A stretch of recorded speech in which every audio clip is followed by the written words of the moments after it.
Il-Gvern ħabbar servizzi online ġodda, din id-darba marbuta mal-pensjoni. B'hekk qed ikompli implementa l-ħsieb li servizzi governattivi ikunu aċċessibbli online 24 siegħa kuljum. L-aħħar żewġ servizzi mnedija huma żewġ kalkulaturi online mid-Dipartiment tas-Sigurtà Soċjali u d-Dipartiment għall-Anzjanità Attiva u l-Kura fil-Komunità fuq is-sit elettroniku dssservices.gov.mt. B'mod faċli minn fuq dan is-sit il-pubbliku jista' jikkalkula stima tal-pensjoni li se jirċievi la darba jirtira. Filwaqt li l-anzjani jistgħu jikkalkulaw stima ta' kemm tkun il-kontribuzzjoni li għandha titħallas għad-dħul f'dar tal-anzjani. Il-kap tal-informazzjoni fil-Ministeru għas-Solidarjetà Soċjali Clifford Schembri spjega kif dawn il-kalkulaturi huma faċli għall-pubbliku u jagħtu l-informazzjoni neċessarja minnu fih.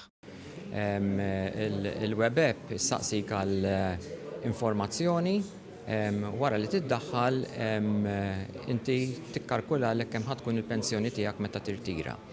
Il-web app l-oħra min-naħa l-oħra tikkalkulalek kieku tiddeċidi li tidħol f'waħda mid-dar tal-anzjani kemm tkun il-kontribuzzjoni li inti titħallas u kemm jiqbalek pensjoni f'idejk. Il-Ministru għall-Familja u s-Solidarjetà Soċjali Michael Falzon enfasizza li minkejja dawn is-servizzi online, il-pubbliku, partikolarment l-anzjani, xorta se jibqgħu jingħataw l-informazzjoni neċessarja li għandhom bżonn mill-uffiċini tad-Dipartiment tas-Sigurtà Soċjali.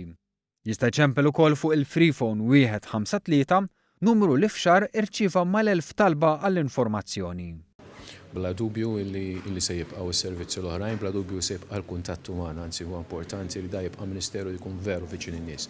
Dawn huma żewġ apps illi jistgħu min hu biex ngħidlek familjari mat-teknoloġija u min jixtieq li jkollu idea ta' x'pensjoni se jkollu jew kemm irid jikkontribwixxi jekk se jidħol ġodar jista' jagħmilha hu stess.